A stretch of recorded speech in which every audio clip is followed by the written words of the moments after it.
زنک جلو باشم.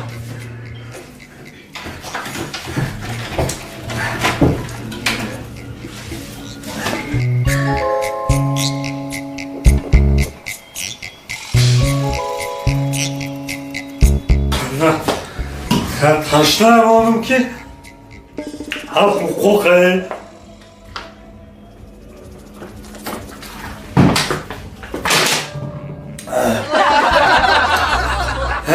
زنان اوخی خیلی زنان که کی دوست من دارم 24 ساعت میای کار کردم این زنان که من کیلویه اوخی یک کیلویه یا تایه زنان یا تایه زنان هر زنان صدقه یا تایه میگم یا تایه کار بزن ساعت چی شما میگم که کسان تمام شده سن نه کارش بزن این خیلی زنان یا خیلی قیاده برای سوز آمون کار بزن آفرین بر پدر و مادر که مرا کلام کردن آفرین کار بزن همین نگاهی کودکان همه تعریف میکنم سو همین کورت تعریف میکنم سو همش مثل زندگی ما اترا میکنم همه سو میگن که زندگی شما زوره قطعی اویلا برم خیلی کودکان تا زوره همه شما رو میکنم کم بزن که کم بزن چی مداری داری؟ ها؟ چی مداری داری؟ ساعت چند شید؟ چه مداری؟ ساعت چند شید؟ چه؟ ساعت چند شید بین؟ ساعت؟ یه زنک ساعت چون بکنین؟ وقت شده و تای من میامد کو؟ او چند؟ ساعت نه کلندر نشون میدو آلدرش شو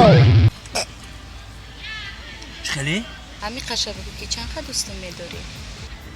آخه جان من برای تو جان من دریغ نمیدارم خیلی گپای تو مرا دوست میداری نمیبینی خیلی باقی خوشو آوردم تا همه چه سخنه که من برای تو نو پرابلم گفتی روسو من جان من برای تو فیدا میکنم نه تو بگم چیکار کنم من خیلی از پارک میگن قطع شیر جنگ کن باقی حیوانو بریم قطع شیر جنگ کنم یکم آسان‌تر بگه که چخیر من دلت من نمیسوزه و چخیر میرم قطع شیر جنگ نکنم خواهی من تی یکم کار آسان‌تر بگم من دکازت میکنم چخیر من میرم قطع شیر جنگ میکنم دلت من کمتر بزوده جون خواهی خیلی بیخی میکنم کد تلفن دامه دا گفت کد تلفن من؟ آه یه جون خیر رفتیم زو پارک من همون شیر لخه کنم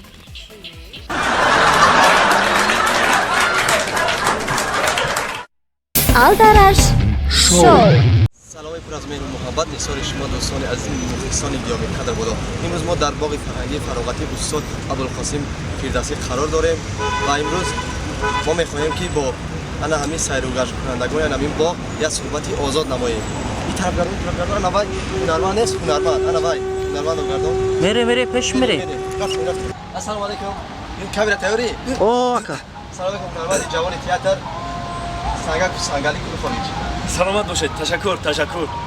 امروز ما می‌خواهیم که با شما یک صحبت آزاد نماییم اگر اجازه باشه البته مرامت ما هنرمندا تیاریم همه وقت تشکر زیاد زنده باشید سلامت باشید ما می‌خوایم یک سوال با شما دهیم پاسخ همون سوال رو از شما گیریم مرامت ما تیار ما آماده برای سوال جواب دادن ما شما رو می‌دونیم همچون یک جوان هنرمند در تئاتر همیشه فعال هستید سلامت باشید دادم شما برای چی ما فقط همین تئاتر برنامه‌های شما رو تماشا می‌کنیم که شما بسیارترگی رولی کور را یعنی نابینا را در تئاتر بازی میکنید آیا همین بر شما معقول است یا که انا همان مخلصان این را طلب میکنند در حقیقت درست خیلی کردید برادر عزیز البته که من بیشتر رول نابینا رو بازی میکنم در صحنه تئاتر چرا راستی که با من یکم مخلصم نگفته است که این رول رو بازی کن راستی که بگم به خودم هم پسند نیست همین رول نابینا برای چی خیلی شما بازی میکنید راستی که هر وقتی که من به صحنه وارد میشوم نمیخوام که تالار خالی را ببینم